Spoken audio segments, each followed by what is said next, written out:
Buongiorno amici del canale!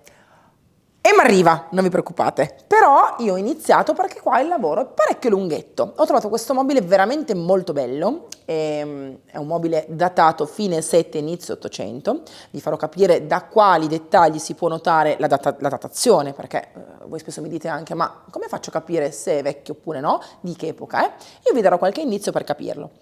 È un mobile che ha avuto parecchie vicissitudini perché, come potete vedere, la parte sottostante è perfetta, è naturale, originale, mentre la parte sopra in alcuni punti hanno utilizzato legni nuovi per ricostruirla, perché probabilmente negli anni è stata, diciamo, trattata male e ha pagato le conseguenze di questa cosa.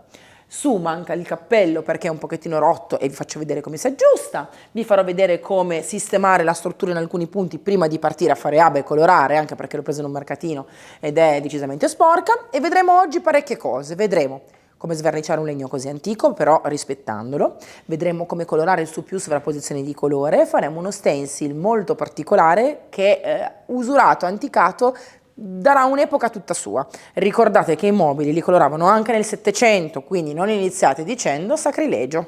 Partiamo!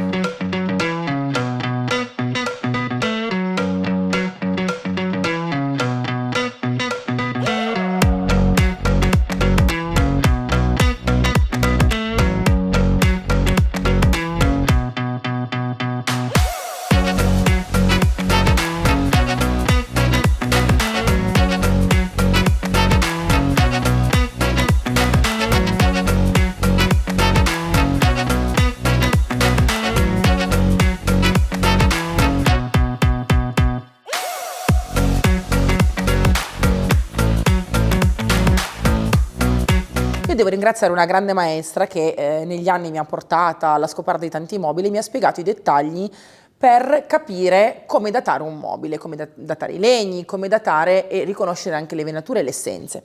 Allora, questo mobile qua ha diversi dettagli. La maniglia originale, ed è una bella manigliona, probabilmente battuta a mano. Una bella manigliona. Se voi sentite il peso è decisamente alto. Dopodiché la prima cosa da notare è l'interno dei cassetti e la parte laterale. Quasi sempre i legni non sono mai lisci, ma sono scalpellati. Infatti, se voi notate, le guide di questo cassetto non sono perfettamente lisce e soprattutto i laterali sono lavorati e quasi sempre hanno un tipo di innesto come questo, o a incastro o a coda di rondine.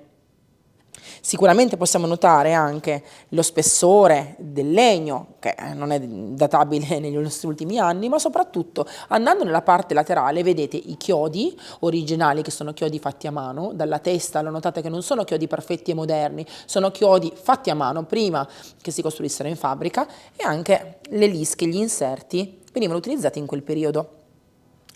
Il tipo di essenza, il tipo di modanatura del legno, voi toccandolo sentite, vedete che è scavato, no? È quasi spazzolato dalla vita, dal vento, dalla pioggia, dall'usura, è proprio spazzolato come legno, lo sentiamo che è scavato, e quindi già qua si vede, si sente che è un legno molto vecchio. Ma la prova del 9 ce l'abbiamo andando dietro al mobile. Questa è la prova del 9 per non farsi mai fregare quando comprate un mobile. Spesso su Marketplace vado e vedo antico, poi io vedo perfettamente che non è antico. Qua è legno nuovo, moderno, e l'hanno messo perché probabilmente era spaccato. Qui invece vedete già il legno vecchio, questo l'hanno recuperato perché erano tavolate belle a posto. E se venite qua sotto vedete che è lo stesso legno che è stato utilizzato anche nella parte superiore, quindi il legno originale. Voi vedete che è un legno molto tarlato, anche se il tarlo non c'è più perché è già stato fatto un antitarlo, e quello che potete vedere è che il legno non è liscio, è stato fatto con delle seghe manuali, è stato lavorato a mano, è stato innestato facendo le scalpellature a mano. Questi sono dei legni che all'epoca si costruivano manualmente senza utilizzare attrezzature moderne, quindi non c'era ancora la sega elettrica o comunque alcuni macchinari che ti facilitavano molto la vita. Ok? Guardate, qua addirittura ci sono delle colature di verde, probabilmente l'avevano già anche colorato.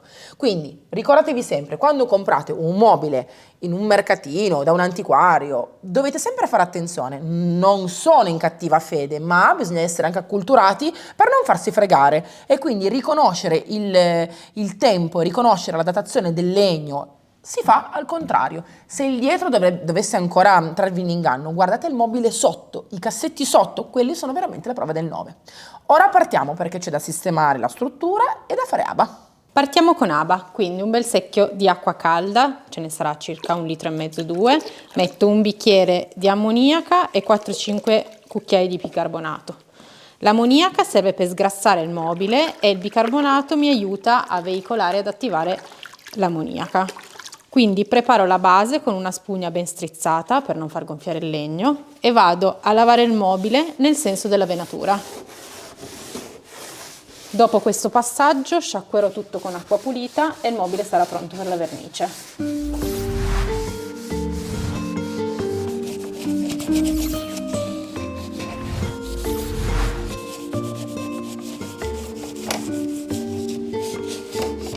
Iniziamo aggiustando alcuni punti di questo mobile che sono messi un po' così. Uso colle differenti. Per il cappello uso la colla vinilica della Saratoga, si chiama Univil. È una colla molto veloce, attacca molto in fretta e mi basterà perché, come vedete, qua c'è già l'innesto e i chiodi, ma devo semplicemente saldare il tutto. Metto della colla sotto, metto della colla anche in questo punto, la faccio assolutamente penetrare all'interno e anche da questa parte, non tolgo perché non voglio allargare i buchi. Dopodiché io procedo in questo modo, tenendola ben salda e ben ferma, Emma, ok? E farò due cose. Primo, io ho la sparagraffe e quindi la metterò qui.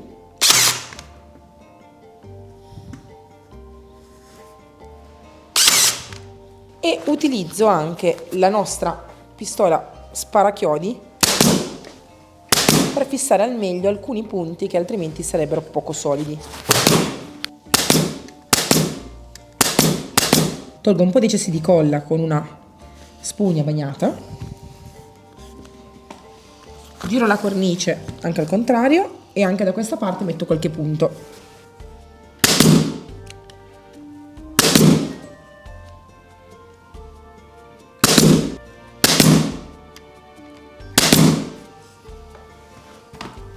Adesso continuo anche dall'altra parte e mi raccomando, se trovate dei difetti, delle imperfezioni, controllatele adesso, non dopo quando abbiamo colorato. In questo punto, come vedete, il legno si sta muovendo, è molto stappacato e la cerniera si muove, quindi per me è fondamentale fare attenzione, quindi metto un po' di colla che sia presa forte. In questo momento uso questo monocomponente che si chiama Politenace, anche la Mastodascia è ottima, quindi se avete la Mastodascia usatela che va benissimo.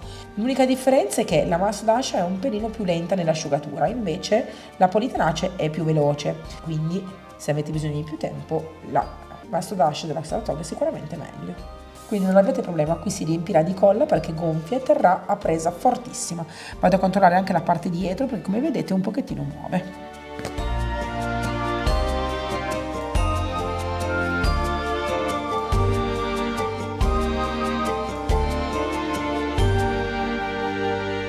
Uso per tenerla ferma un cartoncino e delle morsettine. Mi raccomando, questo cartoncino passatelo un po' nella pellicola perché almeno non lascia tracce.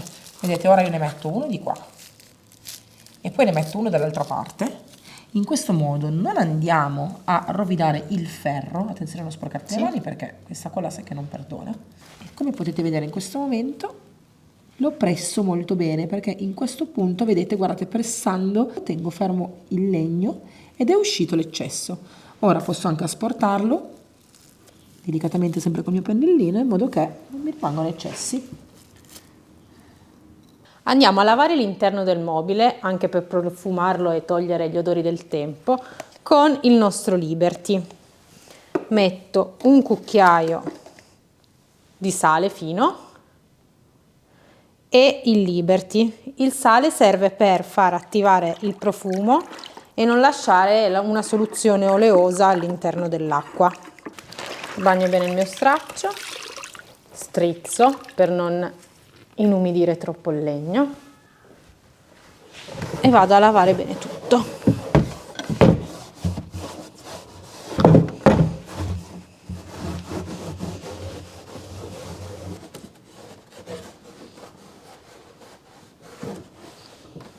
Andiamo a ricostruire questo piedino per renderlo uguale all'altro. Uso uno stucco bicomponente, riparalegno, è appunto composto da due componenti che miscelati quando diventano caldi si possono applicare e dopo pochi minuti diventano rigidi. Lo vado a impastare per bene. e quando assume tutto lo stesso colore è pronto. Quando la pasta ha un colore omogeneo ed è calda, vuol dire che è pronta. Ho circa 15 minuti per lavorarla, poi ovviamente dipende dal tempo, se fa caldo, se fa freddo, se piove, se è umido. Cerco più o meno di ricreare la stessa forma, considerando il fatto che leggermente poi posso carteggiarla una volta irrigidito.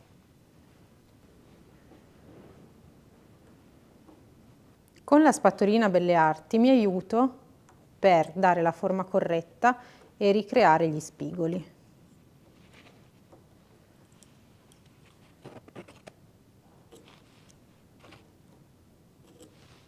Continuo a modellarlo fino ad ottenere la forma perfetta e poi dopo andrò a carteggiarlo per definirlo del tutto.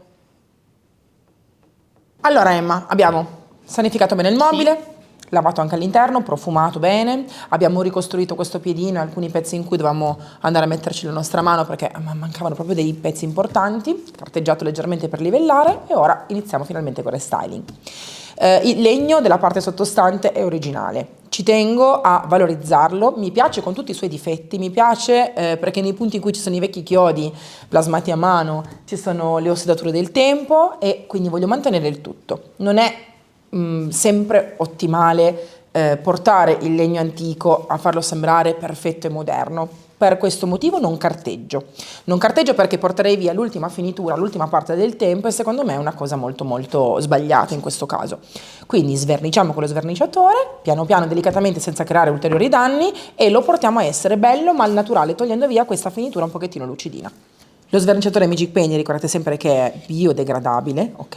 E quindi assolutamente non crea danni all'ambiente e soprattutto non crea danni a voi, non ha assolutamente nessun tipo di controindicazione, può essere utilizzato da tutti, solo se avete lo smalto mettetevi i guanti perché altrimenti ve lo scioglie, tutto lì. Questo è il motivo per cui oggi mi vedete con i guantini, anche Emma. Noi lo stendiamo e come vi dico sempre, non abbandonate un mobile con lo sverniciatore al suo tempo, anzi controllatelo, ogni tanto continuate a massaggiare col pennello, ok? Perché in realtà lo sverniciatore funziona veramente molto molto in fretta. Per sverniciare questo piano ne metterò veramente poco, penso un terzo di barattolo mi basti, ok? E secondo me in poco tempo toglierò il tutto. Potrebbe esserci un pochino di vecchio mordente, quindi tenete a portata di mano anche della paglietta d'acciaio a lana fine e un po' di alcol, così toglieremo tutti i residui preesistenti. Io amo moltissimo questa spaccatura, peccato che non si vedrà perché sopra c'è la piattaia. Stendiamo bene lo sverniciatore dappertutto, facciamo lavorare bene il prodotto sulla superficie e vediamo cosa viene fuori.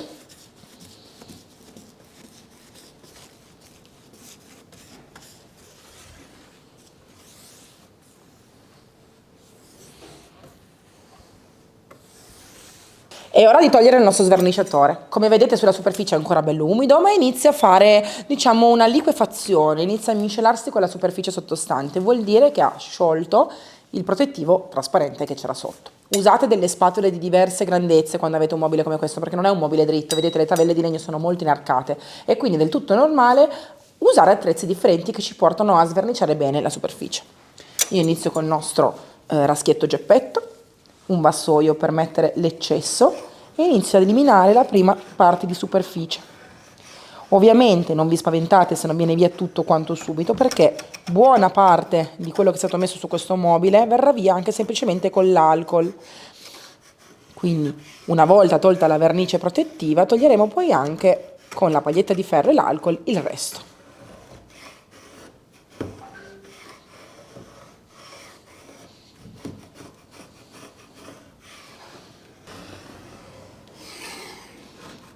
Ecco qua, togliamo via il più possibile della parte superficiale con lo sverniciatore e poi passiamo direttamente all'alcol. In questo secchiello abbiamo messo un goccino di acqua calda, bollente, e un po' di ammoniaca. La strizzo tantissimo perché in questo momento il legno è molto più delicato. Però mi tengo anche vicino questa spazzolina perché in mezzo alle tavelle io devo andare ad eliminare l'eccesso. Come vedete devo essere delicata, ma devo andare a togliere l'eccesso che va in questi punti. Usate questo tipo di spazzoline quando sverniciate anche diciamo magari delle cornici, delle cimase, degli specchi che hanno molti fregi. Mi faciliterà sicuramente la situazione. È importante in questo momento, in questo passaggio, non immettere assolutamente nessun tipo di acqua. Quindi lo straccio sporco con l'ammoniaca l'ho strizzato tantissimo. Mi serve solo per asportare l'eccesso di sverniciatore, in questo modo, non per bagnare la superficie. Vedete, io asporto l'eccesso e l'ammoniaca ovviamente mi aiuta a eliminarlo molto più facilmente. Prima di iniziare a passare poi l'alcol su tutta la superficie, che toglierà ancora più i residui e mi lascerà il legno della sua tonalità perfetta.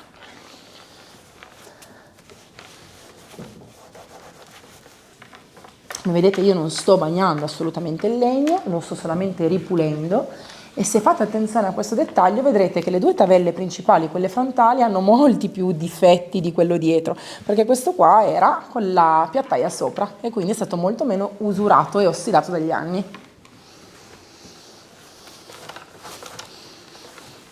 Ecco qua.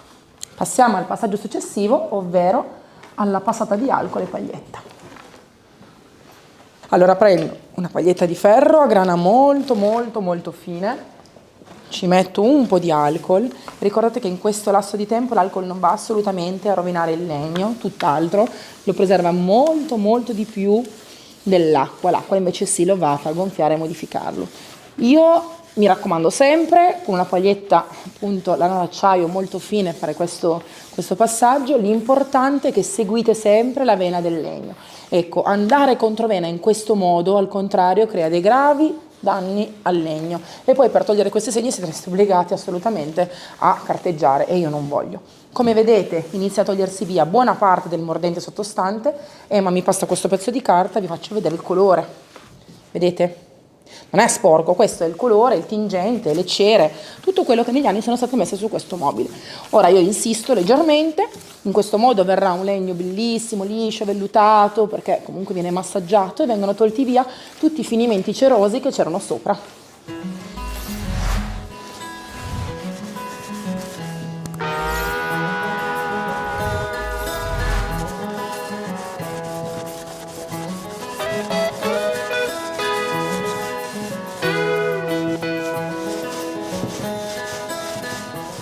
Mentre Emma mi mette il nastro carta, coprendo i laterali per evitare sbavature, perché non è mai bello il laterale quando non è bello preciso, pulito, perfetto, io inizio a togliere le maniglie. Importante è, a parer mio, oggi lasciare fuori l'innesto del cassetto, quindi tutto il frontalino, compresi gli insertini a coda di rondine che ci sono sul frontalino, li coloriamo, invece poi i laterali no. Notate che bello questo cassetto che ha un laterale spesso ben 2 centimetri. Non si trovano più mobili fatti a mano con questi legni così tanto spessi.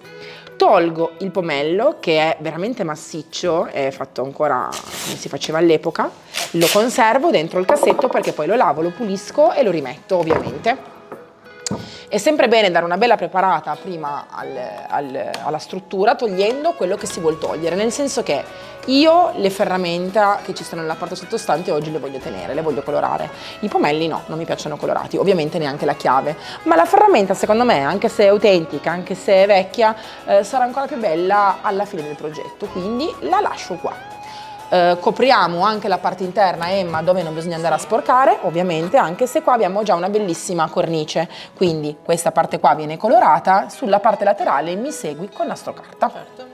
Guarda Emma come funziona bene nonostante i suoi anni, quindi vai, le antine poi le togliamo per colorarle diciamo in orizzontale. Okay.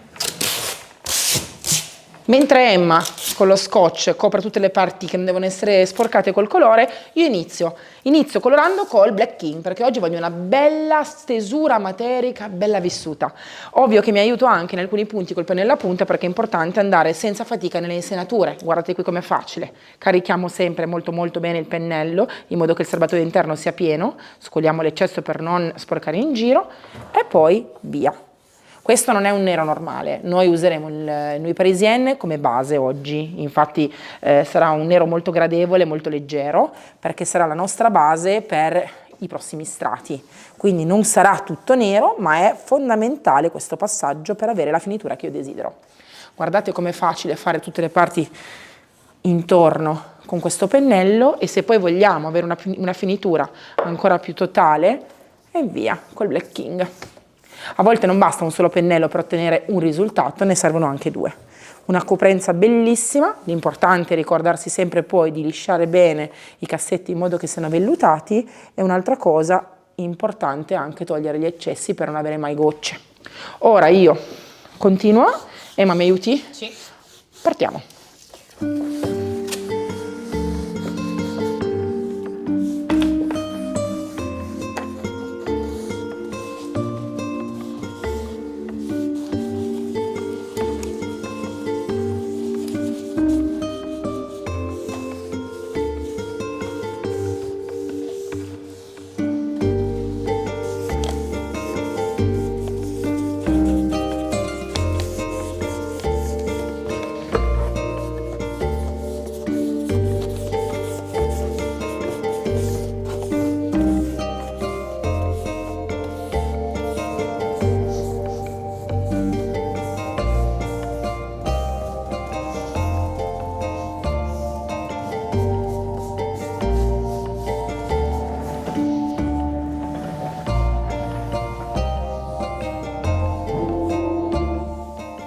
È già bella così, e sono stata tentata in questi giorni di lasciarla così, sono sincera, perché il legno grezzo, antico, perché questo è veramente antico, miscelato al New Parisian, secondo me è la morte sua. E sarebbe bastato fare un leggerissimo décapé su alcuni punti per far proprio resaltare le sue forme antiche, ma dobbiamo essere fedeli alla nostra idea principale, perché potrebbe essere che, non sono ancora convinta, però potrebbe essere che l'Olivia sia veramente la morte sua. Quindi ora stendiamo su tutta la superficie una bella mano coprente di Olivia, ne basterà semplicemente una, per poi andare alla decorazione.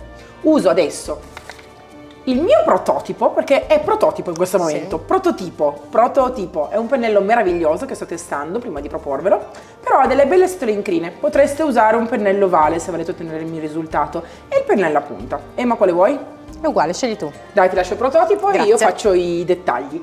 Quindi partiamo con una bella mano coprente materica su tutta la superficie, materica perché stendiamo la vernice pura senza diluirla.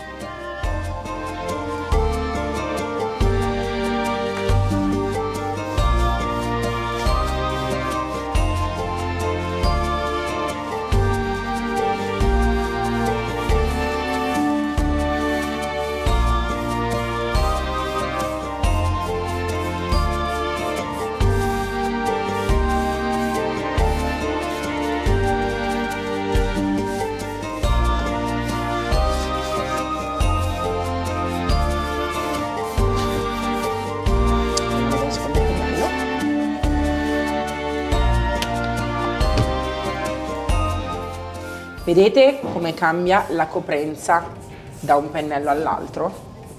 Un pennello deve sempre essere giusto per il restyling che andiamo a fare, ci permette di risparmiare soldi in pittura, tempo e fatica.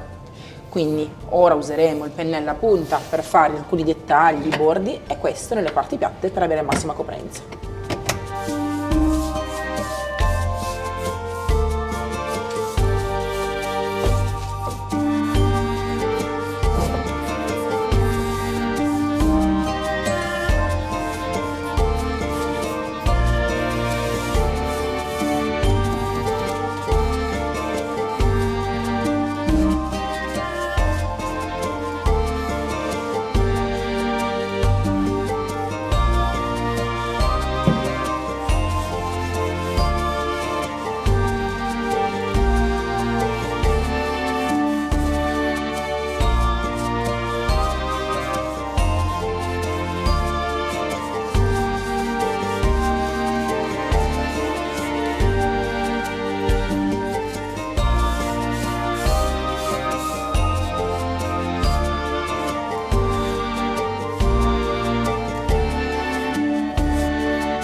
Di decorare. Sarà una cosa delicata, fine, non invasiva, però qualcosa su quest'ante devo fare. E c'è questo stencil che ci frulla per la testa da un po'. Sì. Si chiama Sheffield, chiamato così da Emma.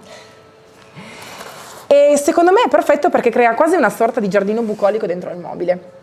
Iniziate facendo una cosa per evitare proprio di sporcare poi dopo i bordi. Nessun problema se li sporcate, riprendete il colore di base, lo ripassate, non capita nulla, però se volete potete prendere un pezzo di nastro carta, metterlo sul bordo in modo che andate veramente con lo stencil in battuta e non sporcate quello che avete già colorato. Ripeto, non è fondamentale, se volete è una cosa in più. Io ho già fatto un'antina, adesso vi faccio vedere la seconda. Prendo con lo stencil le misure, vado proprio a battuta, perfetto. Ora vi farò vedere come funziona perché di qua, come vedete, ho coperto con lo scotch e di qua no, così vi faccio vedere cosa succede. Utilizzo per fare questo stencil un colore ottenuto con un po' di dark sand, il mio sabbia puro, e l'olivia, il colore di base. Questo è un trucchettino che dovreste sempre tenere a mente quando non sapete di che colore fare gli stencil. Cosa vuol dire? Che in questo modo ottenete un colore che ha ovviamente la tonalità del mobile di base, quindi si contemporaneizza alla perfezione, ma leggermente schiarito. È proprio un trucco per far sì che sia sicuro al 100% che il colore che stiamo per utilizzare stia bene sul mobile. Poi potete schiarirlo di più o di meno, fare la tonalità che a voi piace, però è proprio fondamentale questa cosa. Io ora picchietto leggermente per scaricare il tamponcino e poi faccio questa cosa. Lo sfrego delicatamente quando il tamponcino è praticamente vuoto e non rischio più di fare delle colature sottostanti. Perché? Perché io non voglio uno stencil troppo netto, voglio uno stencil quasi vellutato, sbiadito, morbido, che sembra quasi un sogno. E il fatto di stendere il colore in questo modo mi aiuta tantissimo ad avere uno stencil proprio come quello che voglio io. Delicatamente finisco tutta questa parte, una volta che è asciutto lo sovrappongo e continuo col disegno.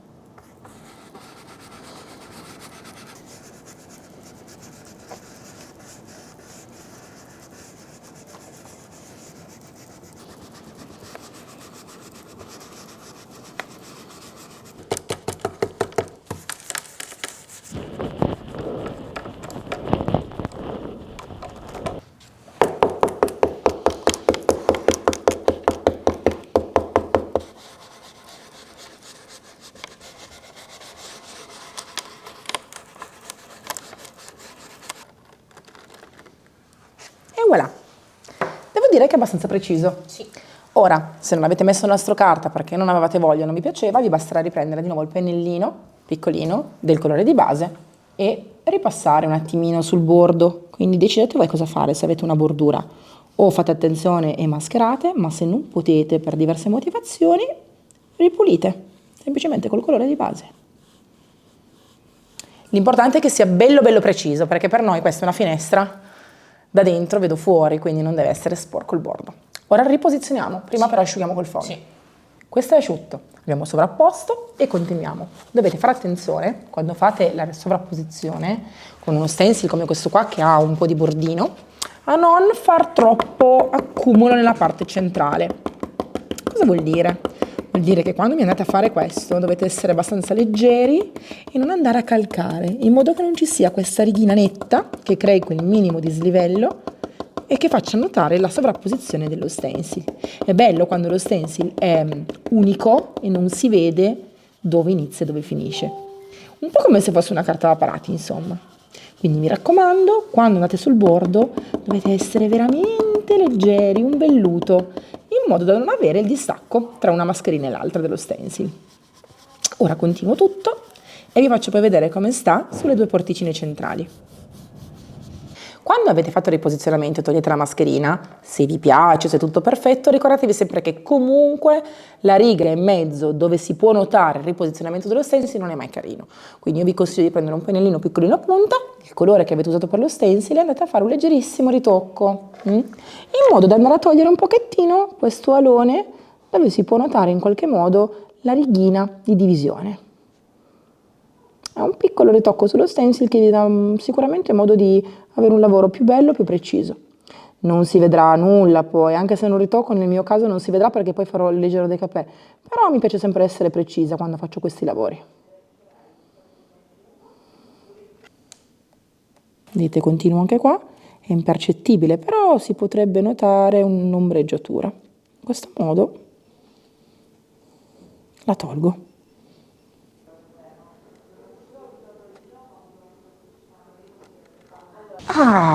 Io adoro queste cerniere antiche, bellissima. E voilà, faccio ancora gli stencil sui due laterali, perché mi piace proprio che questo mobile nella parte bassa abbia questo giardino bucolico, quindi finisco i due laterali e poi l'ultima tecnica. È arrivata l'ora di fare il décapé. Sono venuta fuori perché non voglio impolverare il mio laboratorio. Metto la mia mascherina e sotto la mia levigatrice, fantastica, senza filo, ho messo una bella carta 180 perché voglio fare una levigatura molto leggera, molto delicata sulla superficie. Mascherina.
Ovviamente con la levigatrice si possono fare solamente i pezzi più grandi, quelli dove non si vuole fare troppa fatica, altrimenti ci spaccheremo le braccia. Quindi ora io uso una spugnatina abrasiva media fine per andare a fare i dettagli. Se non vi fidate della levigatrice potete fare anche le parti con lo stencil, con la carta vetro a mano. Io faccio sicuramente i bordini, guardate, in questo modo va proprio dove voglio io, e faccio anche alcune parti delicate.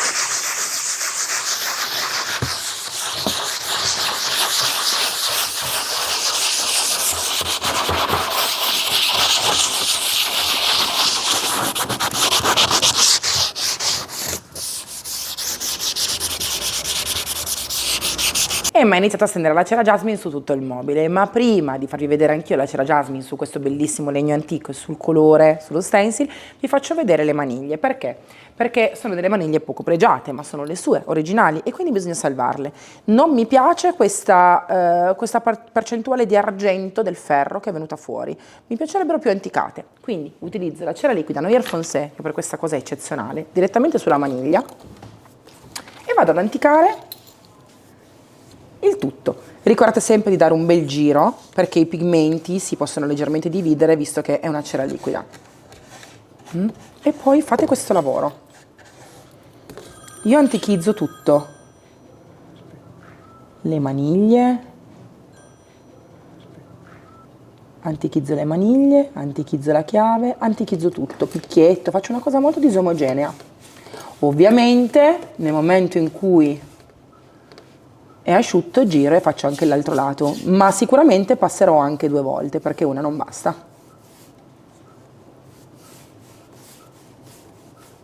L'extra coccola per questo mobile deve essere assolutamente riservata al piano, che abbiamo ovviamente sverniciato e mantenuto con tutti i suoi segni del tempo. Io farò 2 step. Il primo, massaggio, curo, idrato e sigillo con la cera jasmine, perché è assolutamente una coccola, e dopodiché passeremo anche al restauratore. Il restauratore donerà veramente una liscezza pazzesca. Io vi invito a venire vicino perché? Perché questo legno che è molto molto molto antico, oggi posso parlare tranquillamente di antico e non vecchio, ha bisogno di un po' più di massaggio e un po' più di, vedete, la pennellata deve essere molto più intensa per essere idratato. Guardate che differenza da prima dove era comunque secco, arido, al dopo. Questo è il vero colore di questo legno e deve uscire fuori in tutta la sua bellezza. È ovvio che non basta fare una pennellata così sommaria, dovete impegnarvi e dovete capire che deve essere proprio massaggiato, coccolato, quasi come se voi vi stesse mettendo la crema sul viso, esattamente la stessa identica cosa. Un legno del genere non può semplicemente essere, diciamo, no, spennellato alla belle meglio. Guardate, ora io farò tutto questo passaggio su tutto il legno e poi passerò anche il restauratore. Se vi facilita la cosa potete anche stendere prima velocemente in orizzontale, in questo modo, per andare bene bene bene all'interno della vena del legno, ma subito allungare la pennellata e massaggiare bene, perché non vogliamo che contro luce si vedano le pennellate al contrario rispetto alla vena. La vena è in questo senso qua e noi le ultime pennellate dobbiamo sempre darle nel senso della vena. Quindi passo la mia cera ovunque, la massaggio molto bene, sarebbe il caso di aspettare almeno 24 ore prima di mettere il restauratore, ma io credo che questo legno abbia talmente sete che si riesca a fare in mattinata. Quindi vediamo un attimino. Massaggio dappertutto il legno. Vi faccio vedere tra poco invece come rimane la cera sul colore olivia.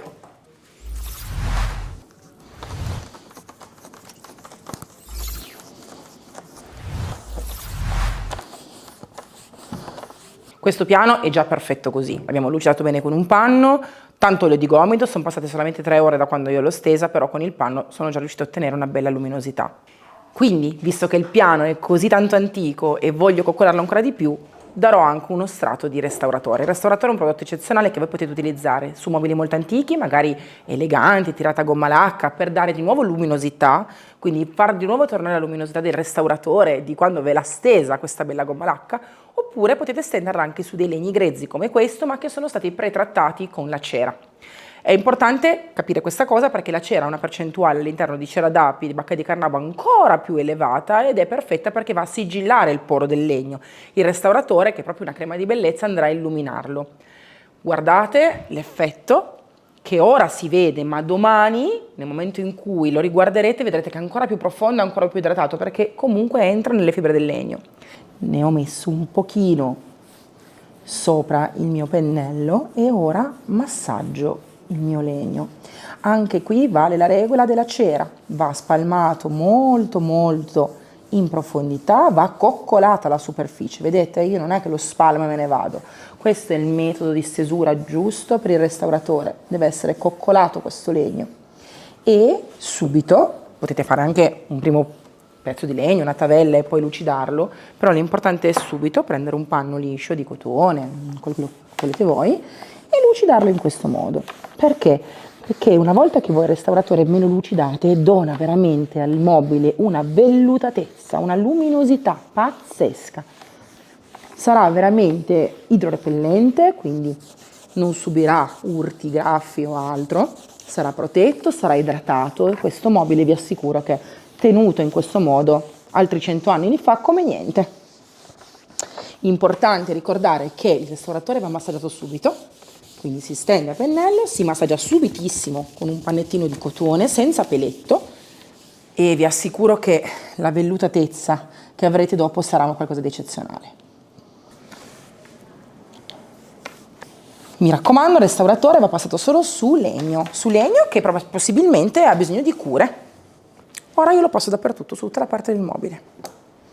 Ha un profumo eccezionale, non c'è nulla di chimico, è un prodotto super naturale all'acqua e voi sentirete proprio il profumo di una crema, di una cera d'api. Quindi non vi preoccupate perché non ci saranno più quei prodotti per nutrire il legno in casa che hanno quell'odore forte, intenso e fastidioso. Vi assicuro che sarà veramente piacevole anche stenderlo. Passiamo alla cera jasmine ovviamente anche su tutto il mobile colorato e vi voglio invitare a essere attenti qui, perché guardate il colore ovviamente una volta idratato come cambia. Vengono messe in rilievo tutte le venature del mobile e soprattutto ora si capisce perché abbiamo steso una mano di noi parisienne. Come potete notare in alcuni punti si nota proprio la filettatura nera che è venuta fuori durante il décapé e invece in altri punti si vede semplicemente il legno chiaro. Io non volevo solo vedere il décapé del legno chiaro, volevo anche avere questa forza data dal nero noi parisienne e ora vengono fuori tutte le carte, sono state messe al loro posto. Guardate anche che bello lo stencil una volta che noi andiamo ad idratarlo, anche qui si nota in alcuni punti, si notano l'anticatura fatto con appunto il decapé e la carta vetro, ed è quello che a me piace in questo momento, mettere tutto quanto al suo posto. Io ora passo la cera su tutto il mobile per idratarlo bene, lo massaggio e poi lo porto a casa sua e vi faccio vedere come sta nel suo ambiente. Importantissimo ricordarsi sempre che quando noi facciamo un restyling bisogna trovare la giusta chiave per il mobile e per la nostra casa. A volte vorremmo mettere sempre più cose sui mobili, vorremmo fare una tecnica in più, vorremmo ma manca qualcosa. A volte ci sono dei mobili che decidono cosa ci deve essere su questo mobile o meno. Già qua è stato fatto un restyling, avremmo potuto anche semplicemente tenerlo a legno grezzo e sverniciarlo, ma io volevo dargli un po' più di forza e mettere ancora più in rilievo il suo vecchio piano di appoggio. Però ricordatevi sempre, a volte bisogna fermarsi e non mettere troppa roba sui mobili. Possono sembrare tecniche facili, leggere, ma a volte è questo che serve a quel mobile. Un pezzo così non ha bisogno di altro. Anche questo restyling È finito.